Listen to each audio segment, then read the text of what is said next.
Okay, so time for part 2 of this video series where I evaluate my own fencing, try to identify some of the flaws in my fencing, and how I can improve upon them. Now, this video comes from October of 2019, so about 2.5 years after the video I took for part 1. So you can see some pretty significant changes in the progression from part 1 to part 2, but a lot of the same issues have surprisingly persisted.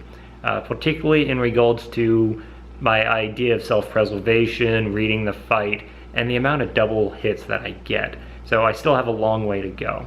But I hope that you enjoy this video, and let me know what you think in the comments. I love this exchange. I go into the close game for a blade grab and pommel strike, but fail. Then we go into the spin, and I land a thrust right to the neck. This was mostly luck, but fluidity and transitioning to one-handed strikes when I'm in the close game has been something I've been working on ever since I did the HEMA analysis. I have also had success lately fencing from Posta di Donna, but these large cuts tend to land a bit heavy and can lead to some headaches, so I'm actively trying to reduce my use of these kinds of strikes.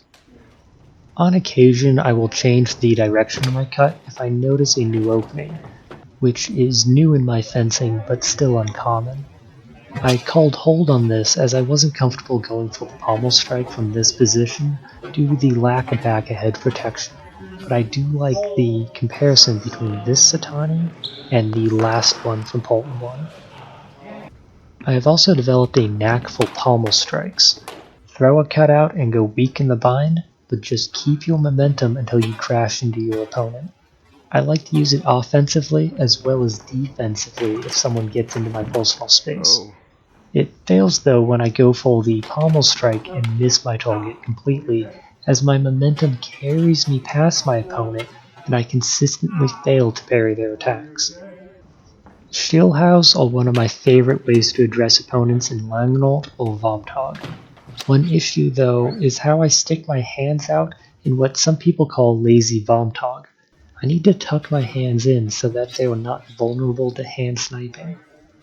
Now, I love to pop into Hängen to address an incoming overhau. It's a great technique, but I tend to overuse it. One of my biggest misapplications, though, is using it offensively. I try to make it look like a Satani to make my opponent cut into my Hängen. It used to be effective, but my club has grown wise to it. Moving on to double hits, some of the same issues I had over 2 years ago, but still less prevalent. I land the hit, but I fail to defend against the afterblow. I'd make big, sweeping cuts, and even after the first 3 attacks fail, I don't recognize that I have lost the initiative, and instead of acting defensively, I continue to make huge, sweeping cuts. When my opponents see the window of opportunity and counterattacks, I continue attacking, leading to a double. A double I would say is easily my fault. I need to keep my balance, not overcommit, and recognize when I have lost the initiative and parry my opponent's attack, instead of just getting tunnel vision. So there are still a lot of flaws in my fencing, most noticeable to me being the big sweeping cuts and not reading the fight beyond the first cut. But I noticed a significant improvement in my body mechanics and footwork, but still a bit of telegraphing and room for improvement. Every time.